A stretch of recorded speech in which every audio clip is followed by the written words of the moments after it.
Que faire des mômes? Que faire des mômes? Que faire des mômes?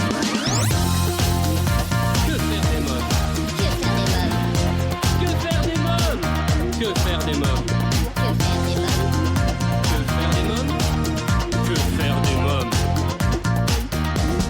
Éric Couder. Bonjour à tous, chers parents, grands-parents, professionnels de la petite enfance, c'est Éric Couder. J'espère que vous vous portez bien. Vous écoutez Que faire des mômes, votre rendez-vous hebdomadaire 100% famille à écouter à la radio et en podcast sur quefairedesmômes.fr et toutes les plateformes audio. J'aurai le plaisir de recevoir aujourd'hui Laura Goupil qui est chargée de communication et de développement au sein de l'AFAO pour nous parler de la 6e édition de l'opération des tirelires pour des enfants extraordinaires. Caroline et Joachim, cofondateurs de l'agence événementielle Les Yeux qui brillent, et Marie-Lise Tran Dioé, petite fille du 4e président du Conseil du gouvernement du Vietnam et du médecin personnel de SM Bao Dai pour son livre Dragon en éveil aux éditions LC. Cette émission vous est proposée grâce au soutien de notre partenaire Étoile de Rêve. Étoile de Rêve, c'est 15 ans d'expérience dans les événements pour enfants. Vous avez un anniversaire ou une fête de famille à fêter? N'hésitez plus, contactez-nous au 01 45 74 11 23. 01 45 74 11 23. Étoile de Rêve. Une équipe de professionnels est à votre écoute sur Paris et la région parisienne, dès la prise en charge de votre demande jusqu'au jour de votre fête. À présent, je reçois dans Que faire des mômes Laura Goupil pour nous parler de l'opération des tirelires pour des enfants extraordinaires. Bonjour Laura Goupil. Bonjour. Alors vous êtes chargée de communication et de développement au sein de l'AFAO, l'Association française de l'atrésie de l'œsophage. Jusqu'au 25 avril et sous le haut patronage du ministère de l'Enseignement supérieur, de la Recherche et de l'Innovation, vous organisez pour la 6e édition l'opération des tirelires pour des enfants extraordinaires. Avant de parler de cet événement, pouvez-vous nous rappeler ce qu'est l'atrésie de l'œsophage? Oui, alors l'atrésie de l'œsophage, c'est une malformation rare qui va toucher le tube digestif. Donc l'œsophage des nouveau-nés à la naissance n'est pas continu, en fait, il est interrompu. Ça forme 2 cul-de-sac et donc le nouveau-né ne peut pas se nourrir. C'est une maladie rare qui touche environ une personne sur 3000 aujourd'hui. Ouais. Alors quelques mots maintenant sur l'association l'AFAO. Nous, en fait, on a un regroupement de familles qui sont concernées par cette malformation, donc des parents, des aidants et puis des adultes, évidemment. Nous, ce qu'on fait, c'est qu'on va soutenir les familles via des événements, des rencontres, des ateliers, etc. On va aussi promouvoir la recherche sur l'atrésie de l'œsophage qui aujourd'hui est peu poussée sur cet organe œsophage. En fait, il y a peu de projets de recherche dessus. Oui. Et puis, on va sensibiliser la communauté de santé, malformation, qui est une malformation rare, donc tous les médecins n'y sont pas forcément confrontés. Et puis sensibiliser le grand public également. Oui. Alors que veut dire le A et le O? Alors A, c'est pour atrésie, et puis le O, c'est pour œsophage. Donc souvent, on utilise le diminutif AO pour parler de l'atrésie de l'œsophage, qui est un peu plus rapide, et puis c'est comme ça qu'appellent cette malformation les médecins, par exemple. Oui. Alors Laura Goupil, dites-nous un peu plus sur l'événement Les tirelires pour des enfants extraordinaires. C'est la 6e édition cette année.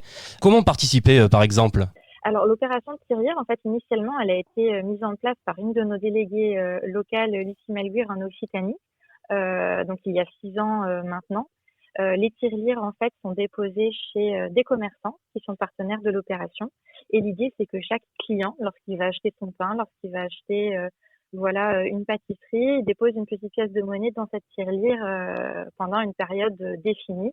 Donc l'opération tirelire, c'est pendant la période de Pâques, donc cette année du 14 mars au 25 avril. Mais cette date, le 25 avril, sera certainement repoussée lié à la pandémie de Covid-19. Donc, on va certainement repousser la date jusqu'à une date ultérieure. Pour l'instant, on peut pas se prononcer. Bien sûr. Mais en attendant, vu qu'on est confiné, etc., on a mis en place une page web, c'est la tirelire virtuelle. Donc, il est possible de faire un don en ligne sur cette tirelire virtuelle, puisqu'on sait que il ne faut pas sortir, que les personnes sont confinées. Donc, si vous souhaitez aider l'association et surtout soutenir la recherche, il faut faire un don sur cette tirelire virtuelle. Vous me parlez de recherche. Où en est la recherche, justement? Alors, la recherche, nous, on a récompensé depuis longtemps via notre prix. Donc, c'est le prix Fanny Selena. C'est le projet du professeur Catan au centre Méhari de thérapie cellulaire et génique à Paris. La recherche consiste à reconstituer un œsophage en fait, par ingénierie tissulaire. Là aujourd'hui, sa recherche est très bien développé et il lui manque la phase clinique, donc l'essai en fait l'essai clinique vraiment sur l'homme directement. Donc on en est quasiment au bout et si ça fonctionne bien sur l'humain, on pourra accéder réellement à une chirurgie réparatrice de cette malformation parce qu'aujourd'hui c'est pas le cas. La chirurgie n'est pas réparatrice définitivement. Pour revenir sur l'événement Les Tirelires pour des enfants extraordinaires, qui est le parrain cette année ? Alors cette année, Omar Hassan est notre parrain, mais alors il a soutenu et parrainé plusieurs fois nos opérations les années précédentes. Donc Omar Hassan, c'est un ancien rugby argentin qui est actuellement en région Occitanie et puis il a fait une petite vidéo pour nous avec la fille de notre déléguée Lucie Melguir. Donc il nous soutient cette année encore. Lucie Malguir, que j'ai reçue plusieurs fois déjà dans l'émission. En tout cas, nos amis auditeurs s'en souviennent sûrement et puis ils peuvent réécouter les podcasts sur quefairedesmoms.fr. Laura Goupil, avez-vous quelque chose à rajouter ? Oui, mais j'aimerais dire que vraiment cette période de Covid-19 nous va impacter très sérieusement notre opération Tirelire. Donc vraiment pour soutenir la recherche, puisque l'argent récolté pendant cette opération va directement dans notre prix à la recherche Fanny Selena. Donc si vous souhaitez faire en sorte de développer la recherche, vous pouvez faire un don sur notre page web Tirelire virtuelle qui est visible directement sur notre site internet. Et vous pouvez même télécharger une attestation fiscale suite à ce don, donc n'hésitez pas. Très bien, en tout cas c'est noté. Je vous remercie Laura Goupil, merci beaucoup. Merci à vous, bonne journée. Si vous souhaitez soutenir l'opération des tirelires pour des enfants extraordinaires, vous trouverez toutes les informations dans un article sur le site de l'émission. Je reçois maintenant Carole et Joachim de l'agence événementielle Les Yeux qui brillent. Bonjour Carole, bonjour Joachim. Bonjour Eric. Bonjour Eric. Alors vous êtes cofondateur de l'agence événementielle Les Yeux qui brillent. Joachim, comment est né ce projet ? Alors ce projet est né d'une rencontre, à savoir Carole et la thérapeute de mon fils aîné. Et on a eu l'occasion de discuter à plusieurs reprises lors de son suivi et sur lequel j'ai découvert véritablement un nouveau regard sur le monde de l'enfant. Et ça m'a absolument passionné et ça m'a donné énormément d'idées justement pour créer un projet avec Carole qui permettait de mettre en œuvre l'ensemble des valeurs qui me tiennent à cœur dans le monde de l'entreprise. Donc c'est pour ça qu'on a pu joindre aussi les compétences de Carole dans son expérience de l'enfance et mes compétences aussi dans le développement d'activités commerciaux, développement d'entreprise, et donc ce qui fait que ça a créé Les Yeux qui brillent. Alors Joachim, vous étiez directeur commercial d'une grande société internationale d'électronique, mais vous trouviez que cela manquait d'humanité, hein ? C'est sûr, parce que je suis habité d'énormément de convictions dans les rapports qu'on peut avoir en l'humain, dans la manière de faire grandir, accompagner l'ensemble des personnes, et malheureusement il m'a pas été donné dans tous les cas de pouvoir faire exactement ce dont j'avais envie. Aujourd'hui, ce qui me tient à cœur dans ce projet au niveau des Yeux qui brillent, c'est que chaque contributeur puisse être épanoui, c'est-à-dire que aussi bien nos animateurs, les personnes qui participent à nos événements sont tous habités de la même volonté de faire vivre une expérience unique aux enfants. Et pour faire ça, il y a un énorme besoin de reconnaissance. Et c'est vraiment ce qu'on veut apporter avec Carole, c'est la reconnaissance de tous les contributeurs, toutes les personnes qui vont accompagner les enfants sur nos événements. Alors qu'est-ce qui vous rend heureux aujourd'hui au sein de l'agence Les Yeux qui brillent ? Environ tout ce qu'on est capable de mettre en place aujourd'hui. Il n'y a pas une seule journée sur laquelle on a mis en place, on a façonné, on a communiqué et surtout sur lequel on a réussi à convaincre les parents de nous confier leurs enfants. Ce qui nous rend heureux, c'est les fins de journée, c'est les fins d'événements, c'est les sourires, c'est la satisfaction qu'on peut avoir, c'est les retours qui nous nourrissent et à chaque fois qu'on a des idées aussi qui sortent soit des retours qu'on peut avoir de part et d'autre ou soit qui sortent de la tête de Carole ou de moi-même, au final ça reste des expériences qui sont assez uniques et c'est enthousiasmant en fait de voir ces sourires. Alors Carole, vous m'avez dit au début de cet entretien, vous êtes thérapeute et avez travaillé pendant de nombreuses années dans des lieux qui facilitent l'accès aux enfants porteurs de handicap. Est-ce qu'aujourd'hui vous mettez un point d'honneur à soutenir ces familles d'enfants handicapés en leur proposant des animations adaptées ? Alors on fait mieux à mon sens que de leur proposer des animations adaptées. On accueille sur chacune de nos activités des enfants avec handicap sans qu'il y ait de différence. C'est-à-dire que n'importe quel parent peut nous appeler, nous dire notre enfant a envie de faire telle activité. Peu importe l'activité, nous adapterons pour que cet enfant puisse y accéder sans qu'il y ait la moindre différence avec les autres enfants. Alors on va parler bien sûr de toutes les animations dans quelques instants, mais est-ce que vous testez justement, est-ce qu'ils jouent un peu les cobayes à vos enfants, Carole et Joachim, pour créer les nouvelles animations? Moi, c'est très drôle parce que à chaque fois qu'on a une idée avec Carole et qu'on essaye d'élaborer, le soir, je rentre chez moi et je pose la question aux enfants. Dites, les enfants, qu'est-ce que vous pensez si on organise une boum ? C'est quelque chose qui vous tenterait d'avoir pour la première fois d'être sans les parents et de pouvoir danser toute la soirée.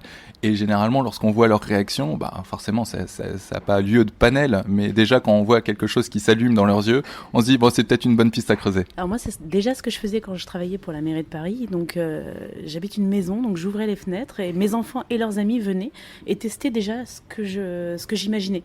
Donc aujourd'hui, c'est effectivement la même chose. Et les enfants sont les premiers à nous dire en ayant les yeux qui s'illuminent ou pas, à cette idée, justement, est-ce qu'on va creuser cette envie ou pas. Alors vous organisez des anniversaires, des sorties, des journées aventures, des activités fun, artistiques, culturelles ou sportives, en tout genre, pour les petits et les plus grands, de 3 à 17 ans, à Paris et en Petite Couronne. Quelques mots alors sur les services que vous proposez. Comment se déroule une fête d'anniversaire, par exemple ? Alors, chaque fête d'anniversaire commence par une chose très simple, c'est un appel avec les parents. C'est pas choisissez parmi plusieurs thèmes, c'est qui est votre enfant. Parlez-moi de lui. Quel est le dernier livre qu'il a lu ? Quel est le dernier éclat de rire qu'il a eu ? Et en écoutant le parent, on crée sur mesure quelque chose qui va lui correspondre. Donc une petite fille qui aime les joutes médiévales, eh bien, ce sera une petite fille qui sera à la fois dans le thème princesse et qui à la fois pourra faire du sport, si elle aime ça. Un petit garçon qui veut mélanger Mario et une escape game. Peu importe ce qui passionne l'enfant, on créera pour lui son anniversaire, afin que ce soit un souvenir qui lui reste vraiment toute une vie. Difficile de rajouter, mais l'essence même, c'est qu'il passe un bon moment et que ça soit un moment qui ressemble à lui et ses amis qu'il va inviter. Et c'est véritablement ça, c'est de pouvoir le mettre dans une sécurité affective avec des zones sur lesquelles il sera à l'aise aussi. C'est-à-dire que c'est pas utile de mettre une activité sur laquelle il peut pas se sentir épanoui ou se sentir en fait le but c'est qu'il soit en confiance et c'est véritablement ça qui fait qu'il passe un bon moment et c'est ce qu'on a vécu jusqu'à présent. Alors on va parler maintenant des journées d'aventure. Moi ça m'a intrigué là. Qu'est-ce qui se passe pour une journée d'aventure ? Une grande histoire. Déjà une rencontre, 10h du matin et les enfants arrivent, se découvrent tous les uns les autres, on se découvre ensemble. Un scénario qui se met en place et les enfants qui plongent instantanément dans le délire qui sort de notre tête et qui devient leur histoire. On a notamment, au mois de novembre, fait une journée qui s'appelait une enquête au musée, où on arrive dans un premier musée et on tombe sur une scène de crime, un tableau a été volé, et donc les enfants vont devoir relever les indices et vont devoir mener l'enquête. Et là, entre deux musées, on a un indice qui nous emmène à un autre musée, et entre deux musées, on est complètement surpris on sort totalement de ce qui est prévu, on sort du scénario, et les enfants qui voient des empreintes par terre et qui sont complètement emmenés et qui se mettent à courir sur le trottoir en disant « mais là, le voleur est passé par là ». Et en fait, ils s'approprient vraiment cette histoire, ils vivent, ils sont heureux, ils aiment ce qu'ils font et en même temps, ils apprennent toute la journée parce qu'à la fin de la journée, je pense que chacun de ces enfants savait nous dire qu'est-ce que l'impressionnisme dans les grandes lignes. Et surtout, chacun d'entre eux a pris plaisir à être musée, a pris plaisir à découvrir Paris. Et chacun d'entre eux a eu l'impression d'avoir passé une journée de vacances. Et ça, c'était magique. Qu'appelez-vous les grands événements ? Et vous en proposez, hein. Alors, qu'est-ce que c'est les grands événements ? Les grands événements, c'est tous les moments qui sont clés, que ce soit dans la vie d'un particulier, les mariages, les baptêmes, les bar mitzvahs ou d'autres événements clés, ou dans les vies des entreprises aussi, c'est-à-dire que ça soit des séminaires sur lesquels on a envie de convier des enfants, l'arbre de Noël du mois de décembre. En fait, on est capable d'accompagner ces moments où la plupart du temps sont orientés adultes et sur lesquels on n'a pas nécessairement les solutions adaptées pour les enfants. Le but, c'est qu'ils puissent vivre, les enfants, une expérience aussi grande que les adultes à ces moments-là et que chacun puisse avoir l'esprit libre en se disant que tout le monde profite. Alors vous avez déjà organisé des événements du type dans la peau d'un journaliste, ça m'intéresse. Racontez-moi en quoi consiste cette animation. Alors nous donnons rendez-vous avec les enfants pour découvrir un thème, une histoire. Récemment donc le Moyen-Âge. Qu'est-ce que vivre au Moyen-Âge ? Et nous allons visiter un musée en menant une enquête, c'est-à-dire que quand on s'approprie un sujet, on va le découvrir par nous-mêmes. Donc les enfants vont dans un premier temps mener une enquête pour découvrir comment on vivait au Moyen-Âge, pour ensuite tourner un reportage vidéo qui pourra laisser une trace et qui pourra dire à leur famille, à leurs amis, voilà ce que j'ai découvert, et expliquer la passion qu'ils y ont vécue. Et laisser une trace qu'ils pourront emmener avec eux, qu'ils pourront faire découvrir à leurs copains, à leurs camarades. Et ils pourront aussi s'approprier les médias modernes. Qu'est-ce que c'est que d'être citoyen? Qu'est-ce que c'est de vivre et de participer, de faire découvrir ce qu'on est? Voilà. C'est d'autant plus intéressant étant donné que c'est un projet pédagogique qui permet aussi de rentrer dans un éveil de comment constituer un message communicant. C'est-à-dire qu'en connaissant le brief de départ, oui, je vais devoir restituer un message, donc il va falloir que je connecte les informations et après les mettre en forme. Donc les mettre en forme, je dis, dans son esprit. Et donc c'est une manière aussi de s'habituer à communiquer et à rentrer en contact avec d'autres personnes par l'intermédiaire d'un média. Alors on va parler maintenant de l'équipe. De qui se compose votre équipe alors ? On est 2 cofondateurs, Carole et moi-même, et on a réussi à constituer un pôle d'animateurs qui couvre de nombreuses compétences par l'intermédiaire de diplômes, aussi bien des diplômes SB, de différentes compétences qui permet aussi de faire des initiations au sport, qui permet de faire l'ensemble des activités qu'on pourrait imaginer et qui nous permet aujourd'hui aisément de créer des activités sur mesure. Donc c'est pour ça que, quelles que soient les affinités, les différentes réunions qu'on a créées pour constituer ce pôle, donc on a un petit peu plus de 20 actuellement, permettent à ce que chaque animateur puisse faire les activités dans leur zone d'affinité. C'est-à-dire qu'on ne va pas demander à une personne qui n'aime pas le foot de faire une activité sur Mbappé. Ça n'aurait pas de sens, il ne prendrait pas de plaisir et il ne serait pas capable de retranscrire ce plaisir. Et c'est pour ça qu'on a un pôle qui est large et qui va continuer de s'élargir de manière à rentrer plus spécifiquement dans ces domaines. Pardon, j'avais envie de dire tout simplement qui est notre équipe. Nous avons Pauline qui aime les sciences, nous avons Sarah qui aime la comédie musicale et Cédina, le foot. Chacun de nos animateurs est passionné et a envie d'offrir cette passion aux enfants. Voilà, c'est à chaque fois qu'un enfant a envie de partager une passion, le mettre en contact avec l'animateur qui a la même que lui. C'est important pour nous. C'est drôle, je vous entends parler de passion parce que depuis le début que je vous pose des questions, c'est exactement ce que j'ai ressenti. Je sens qu'il y a une passion, donc c'est intéressant de vous écouter parler. Je souhaitais le préciser pour nos auditeurs parce que c'est exactement ça. On sent qu'il y a vraiment une passion de l'animation, de ce métier. Carole, vous qui connaissez bien justement ce milieu de l'animation, quels conseils vous donneriez à de jeunes personnes ou même des personnes qui voudraient devenir animateurs ? S'amuser, aimer et le bon sens. À partir du moment où on est face aux enfants et qu'on a envie, qu'on s'amuse, qu'on connaît parfaitement les règles de sécurité qui doivent être un squelette, une ossature qui nous tient, alors on fera voyager. C'est le propre aussi de notre activité, c'est qu'à partir du moment où on a balisé la structure, que ce soit d'une journée aventure ou d'une journée anniversaire, les animateurs qui travaillent pour les yeux qui brillent, en respectant ces structures de sécurité et ces structures de scénario, ont libre cours à leur passion en fait, et ils peuvent vivre librement leur expérience pour animer le plus naturellement possible, et c'est ça qu'on veut. C'est pas une expérience qui soit automatisée, qui soit normalisée, c'est une expérience qui soit adaptée à l'enfant et qui ressemble à l'animateur qui va participer. C'est ça notre ambition, c'est ça notre projet.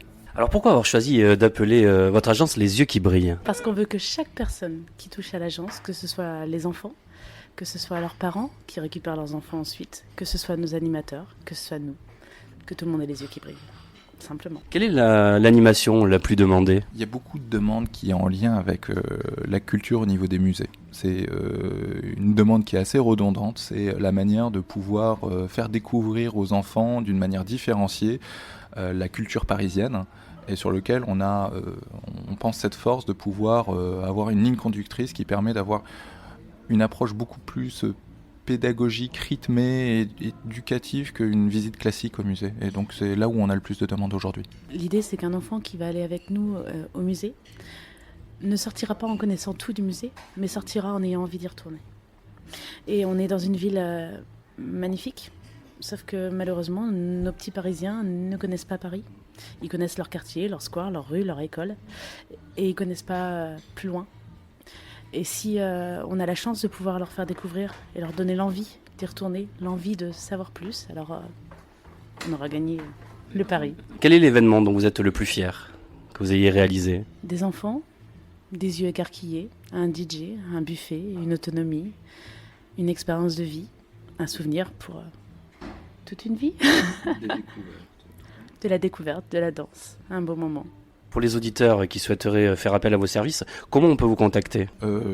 Différents moyens. On est présent sur Internet, sur le site lesyeuxquibrillent.com. On est aussi disponible par le numéro de téléphone. On est par mail, contact@lesyeuxquibrillent.com. On est disponible sur Facebook, Les Yeux qui brillent Paris, avec le même hashtag pour Instagram. Très bien, c'est noté en tout cas. Carole et Joachim, qu'avez-vous envie de rajouter ? Moi, je dirais merci. Merci aux parents qui nous confient leurs enfants. Merci à vous parce qu'en fait, à chaque fois que vous avez envie d'offrir à vos enfants une journée exceptionnelle, vous nous donnez la chance à nous de leur offrir une journée exceptionnelle. Et c'est ce qui nous donne les yeux qui brillent. Très bien, merci Carole et Joachim, merci beaucoup. Au revoir. Les Yeux qui brillent est l'agence événementielle qui vous permet de fêter vos événements en toute tranquillité. Je reçois à présent en invité exceptionnel Marie-Lise Tran-Dinoé pour son livre Dragon en éveil aux éditions LC. Bonjour Marie-Lise Tran-Dinoé. Bonjour Eric Couder. Alors vous êtes la petite fille du 4e président du conseil du gouvernement du Vietnam et du médecin personnel du SM Bao Dai. Vous êtes née à Saigon, expatriée à l'âge de 1 an, avez suivi vos parents au Sénégal puis en France. Vous publiez le livre Dragon en éveil aux éditions LC. Racontez-nous, comment est né ce projet de livre ? Alors malgré d'innombrables écrits sur le Vietnam par des militaires, comme vous le savez, des historiens et des romanciers, en mars 2019, j'ai senti au plus profond de mon être qu'il était temps de rendre hommage à tous ces civils et militaires, connus et inconnus de ma famille, qui se sont battus jusqu'à donner leur vie pour cette partie d'Asie qui a connu tant d'invasions, de guerres fratricides. Tant aussi de rendre hommage à mes grands-pères, tous deux pro-français, et aussi à mon oncle, général, dans l'armée de l'air vietnamienne et française. Tant de rendre hommage à mes propres parents qui ont réussi à se reconstruire après un grand exil. Au début de cet ouvrage, vous demandez aux lecteurs ce que leur inspire le mot Vietnam. Je souhaitais vous retourner à mon tour la question. Qu'est-ce que le mot Vietnam vous inspire ? Le Vietnam, c'est un mot magique. Oui. C'est un mot qui ouvre les sens. Déjà, rien que lorsque vous le prononcez, c'est une musique. Pour moi, personnellement, c'est une musique. Ensuite, l'imagination qui se développe. Et ensuite, si vous avez goûté peut-être à la cuisine, Oui. toutes vos papilles se réveillent. Voilà ce que c'est le Vietnam. Très bien. Alors on découvre à travers ce récit intimiste dans lequel vous nous ouvrez les portes de votre vie, l'histoire, les coutumes, la culture d'un pays, votre pays de naissance. Alors parlez-moi de votre pays, son histoire, ses coutumes et sa culture. L'histoire de mon pays m'a été racontée d'abord par mon grand-père.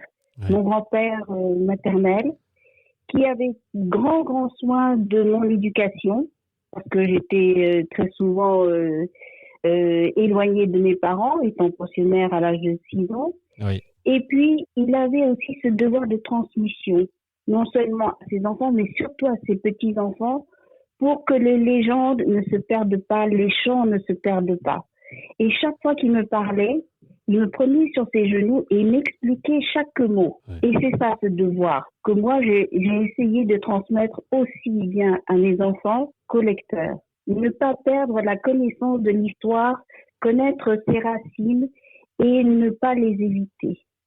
Oui. Même si l'histoire est traumatique. On va parler des coutumes maintenant. Alors j'ai vu une des coutumes que j'ai découvert en vous lisant, que la mort fait partie de l'apprentissage du jeune enfant et qu'elle est dédramatisée. J'étais étonné de ça. Pourquoi ? Parce que vous avez une éducation européenne. Oui. Alors que la mort fait partie de la vie. Regardez la nature. Quand une plante pousse, elle meurt forcément. Une fleur meurt forcément. Un animal meurt. Donc, ce n'est pas une chose à cacher.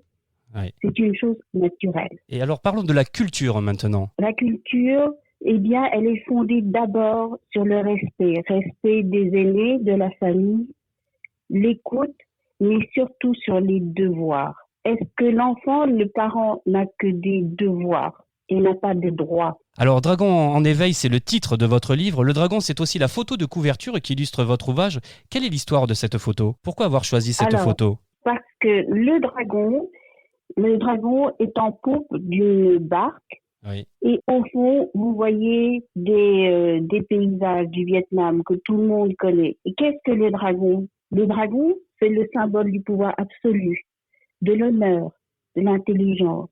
Le dragon est associé à la chaleur, au soleil, au positif. Et chaque petit enfant vietnamien sait qu'il vient de l'union du dragon avec une fée. Et c'est magique. Donc, dans ce dragon, chaque petit enfant puise son énergie, puise le positif tout en sachant que son chemin de vie sera quand même parsemé d'épreuves. Donc, il a une force qui va l'aider à surmonter ces épreuves. La forme du pays est celle du dragon hein, également. Hein. Oui, aussi. Ouais. Aussi, ou en serpent, comme vous voulez. Ouais. Alors tout à l'heure, vous me parliez de votre grand-père paternel. Quel souvenir en gardez-vous? Enfant, très peu.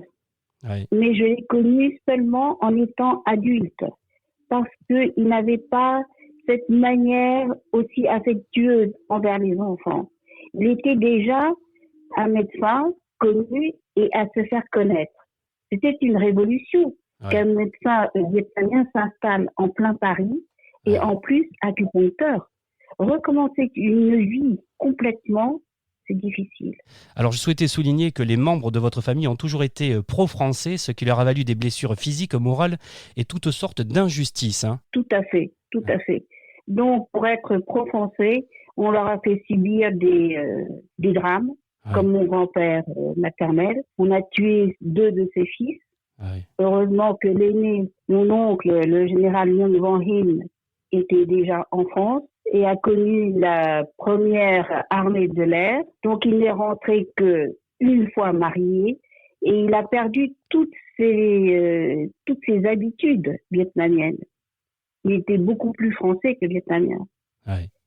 Et donc, qu'est-ce que c'est qu'être pro-français? Donc, savoir garder l'amitié, ne pas trahir et donner sa vie. Voilà ce que c'est qu'être pro-français. Alors ces mêmes membres de votre famille ont reçu honneur, décoration, promotion sans aucun passe-droit, toujours avec modestie et bienveillance. La modestie et la bienveillance, ce sont des qualités importantes pour vous? Tout à fait. Nous avons tous été éduqués ainsi. Rester modeste, accueillir celui qui est plus petit que soi, qui a moins, et être toujours bienveillant. Ne jamais juger, si possible, bien sûr. J'ai découvert que dès son plus jeune âge, l'enfant vietnamien apprend à manier seul la baguette s'il veut se nourrir. Pourquoi personne ne lui apprend? Quelle est la raison? Il n'y a pas à apprendre, on montre juste et après il se débrouille. Comme lorsque vous prenez un bébé et qu'il commence à poser le premier pas, vous lui montrez comment faire pour poser le pied, le premier pied, le deuxième pied. Et ensuite vous le laissez, même s'il tombe, même si vous souffrez intérieurement. Alors, le petit vietnamien, il a des baguettes, vous lui montrez la posture idéale, c'est-à-dire au milieu des baguettes, n'est-ce pas? Et après, il se débrouille. S'il a faim, il se débrouille. Et voilà, c'est comme ça. Nous sommes juste des guides. Lorsque vous étiez petite fille, vous côtoyez de nombreuses personnalités, noblesse militaires, politiques ou journalistes. Il était normal pour vous d'accueillir par une révérence la maréchale Delattre de Tassigny, par exemple? Oui, tout à fait, qui était la marraine de l'une de mes tantes. Et c'est d'ailleurs ma tante qui a choisi sa marraine. Et elle a pris le nom de son fils, Bernadette, comme nom chrétien. Quelle petite fille vous étiez? Très enjouée, câline, mais rebelle. Un petit Mowgli. Un petit Mowgli parce que j'étais en culotte courte au Sénégal. Le Sénégal où j'étais libre. Où il n'y avait pas de différence, où il n'y avait pas de révérence. Bien sûr, toujours la politesse. Bien sûr, toujours une éducation stricte, sévère, mais juste. Vous avez suivi une éducation catholique également, hein? Oui, c'est cela, pensionnaire au cours du Pandou. Alors pour les jeunes qui nous écoutent, j'aimerais que l'on revienne sur la guerre du Vietnam. Comment expliquer cette guerre à la jeune génération? La jeune génération qui peut-être n'a pas envie de connaître tout à fait l'origine des guerres et qui n'a envie que de la découvrir, cette terre, en tant que touriste, eh bien, le Vietnam a été toujours une terre enviée par la richesse de son sol, par son climat, par ses coutumes, par sa beauté. Et elle a subi des invasions multiples, vous savez bien, notamment par la Chine, par d'autres pays. Des invasions et des guerres même fratricides. Donc pourquoi ai-je écrit ce livre? Pour ouvrir les consciences de chacun, des plus jeunes, des jeunes qui ont 20 ans, 30 ans, plus, et leur demander de rester en alerte quand ils posent leurs pieds sur ce sol, qui gardent les séquelles de l'agent orange, du napalm, avec des enfants qui naissent encore troncs, qui ont des problèmes de peau, Ouais. de cerveau et d'autres pathologies assez graves. Ouais. Conscience du pas posé, Bien sûr. c'est ça. Marie-Lise Tran-Dinoé, j'ai reçu il y a quelques mois Guillaume Daboville, qui est le président de l'association des enfants du Mékong. Je me suis laissé dire que cette association est importante pour vous. Quelles en sont les raisons ? Oui, importante pour que le français reste une langue encore apprise et parlée. C'est ça qui est important. Ouais. Or maintenant, on ne parle que le vietnamien et l'américain. Et c'est dommage. Ouais. Quelques mots sur l'association Les Enfants du Mékong. Vous connaissez bien cette association, hein, c'est ça, hein ? Oui, tout Ouais. à fait. Et j'essaierai le plus possible d'aider ces enfants et de leur donner envie de continuer malgré toutes les épreuves et les non-dits. Parce que les non-dits, il y a à exécuter, à faire ce travail de résilience qui est important pour ne pas transmettre tous ces traumas.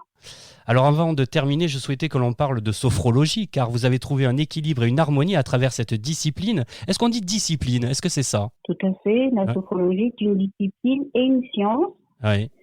qui a beaucoup d'impact et d'application, notamment en médecine. Oui. Quels en sont ces bienfaits ? À tout point de vue, pour un meilleur être surtout. Et non pas un bien-être, mais un meilleur être, et continuer, grâce à des protocoles adaptés à chacun et selon les pathologies, les besoins, continuer à vivre, avoir envie de vivre son chemin de vie. Très bien. Dragon en éveil, c'est le titre de votre livre paru aux éditions LC. Pour terminer, quelques mots sur les éditions LC. Les éditions LC, plus particulièrement la directrice, Madame Cécile Langlois, qui m'a permis d'écrire et de publier ce livre avec tous ces encouragements et qui est une maison d'édition vraiment bienveillante. Et je félicite aussi bien le correcteur que l'infographie. Je vous remercie Marie-Lise Tran-Dinoé. Merci beaucoup. Merci Eric. Dragon en éveil, un livre de Marie-Lise Tran-Dinoé aux éditions LC à vous procurer sans plus attendre. Une idée à présent pour occuper vos enfants pendant cette période de confinement. Sony Music et Procidis s'associent dans le cadre d'une nouvelle collection d'histoires audio pour les enfants disponible sur toutes les plateformes de streaming. Chaque épisode d'une vingtaine de minutes reprend les codes de la série culte Il était une fois l'homme, il était une fois la vie. 4 épisodes sont déjà disponibles. Épisode 1, Il était une fois au temps des Gaulois. L'épisode 2, Il était une fois Louis XIV, le roi soleil à Versailles. Épisode 3, Il était une fois l'école primaire au temps de Jules Ferry. Et l'épisode 4, Il était une fois la deuxième vie de nos déchets, dont je vous propose d'écouter un extrait.